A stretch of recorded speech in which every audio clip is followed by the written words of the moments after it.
Presentem des del grup d'Esquerra Republicana de Castellar del Vallès una moció per incorporar la perspectiva de gènere en els pressupostos municipals. Al desembre del 2019 vam decidir per unanimitat declarar Castellar municipi feminista, sumant-nos a un decàleg per la construcció de ciutats feministes, fet públic el 23 de març de 2018 en el marc de la presentació del 5è Congrés de Dones del Baix Llobregat.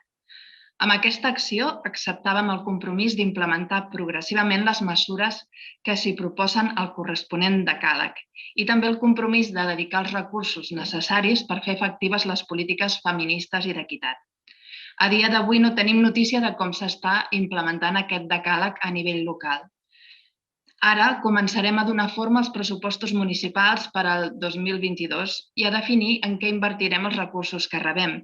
Per tant, cal reaccionar i no demorar més el compliment del punt segon del mateix decàleg que diu prioritzar la transversalitat de les polítiques feministes i avançar en el pressupost municipal des d'una perspectiva de gènere com un potent instrument per a la realització de polítiques públiques d'equitat.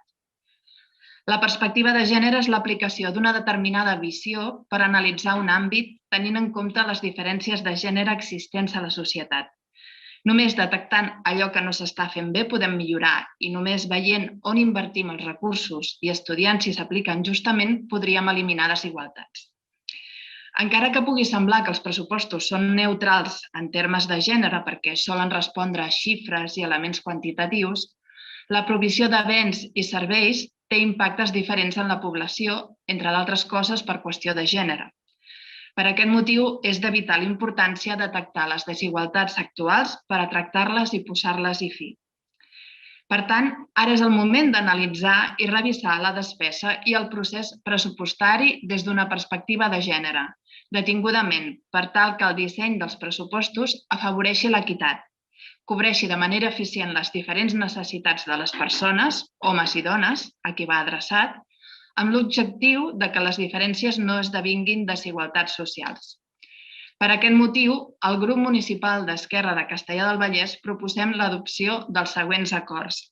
I em permetreu que faci constar que a la moció que vam enviar i vam entrar per instància només figuraven 2 acords i que en converses amb la regidora Yolanda hem afegit un tercer punt i per part d'Esquerra un parell de punts més. O sigui que llegiré els 5 acords de la moció que us he adjuntat aquesta tarda a última hora, els 5 punts de l'acord. Primer, renovar el compromís que vam acceptar de complir el decàleg feminista i vetllar per la incorporació de la perspectiva de gènere en els pressupostos municipals. Segon, incorporar una consultora externa que a partir de l'anàlisi d'un pressupost ja aprovat ens acompanyi en el disseny d'una metodologia que ens ajudi a incorporar criteris qualitatius i quantificables amb l'objectiu de confeccionar els pressupostos futurs en perspectiva de gènere.